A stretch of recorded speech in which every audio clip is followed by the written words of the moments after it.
Achieving an extremely smooth finish is a goal that almost all woodworkers share. Today, I'm going to demonstrate a technique that will make achieving that goal fast and easy. Let me show you what I'm talking about. The first stage in any finish is surface preparation. Sanding to 220 grit at a minimum, and in my opinion, even higher. But even when sanded super smooth, wood still has naturally occurring pores and surface deflections that will make light reflect unevenly, making your finish seem less smooth. What is to be done about that? The logical thing to do is to fill up those pores and surface voids with something so they level off. So how about lots of layers of lacquer or some other clear finish? Nope. That would certainly help, but only to a point, and here's why. Think of your finish as a layer of film. Over time, that layer will continue to shrink, to get thinner. And if you filled up those pores with finish, they will show up as tiny dimples. So what we need to do is fill up those pores with something that will harden and not shrink, something like this GluBoost Fill and Finish.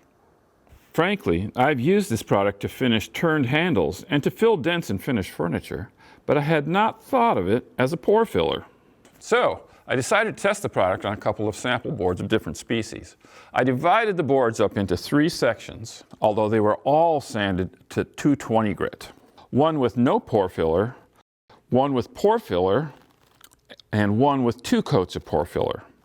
Then I applied a single lacquer finish coat to see how the separate sections looked. My conclusion is the product worked great. I'm going to demonstrate using fill and finish as a pore filler on this little box I'm making for my granddaughter. It has some stunning grain, but the open pores mean getting a smooth finish will be challenging. But just watch. To apply the fill and finish as a pore filler, start by sanding the surface to at least 220 grit.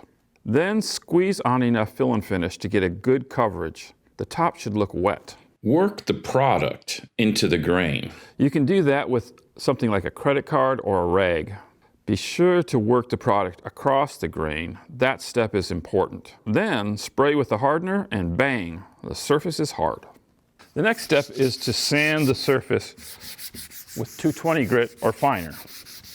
Get a good sanding on it, and when you're done, then you'll be able to examine it to see if you need another coat or if it's sufficient.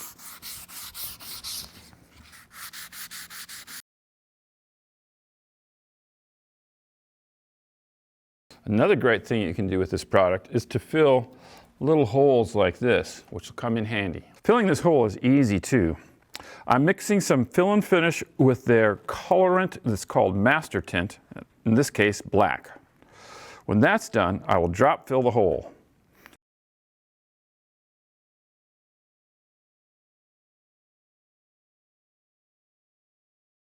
When I'm satisfied, I spray it and let it harden. Then sand. I may have to repeat this step. And so here it is. I sanded the pore filler, put a single coat of lacquer on the top, and it looks great.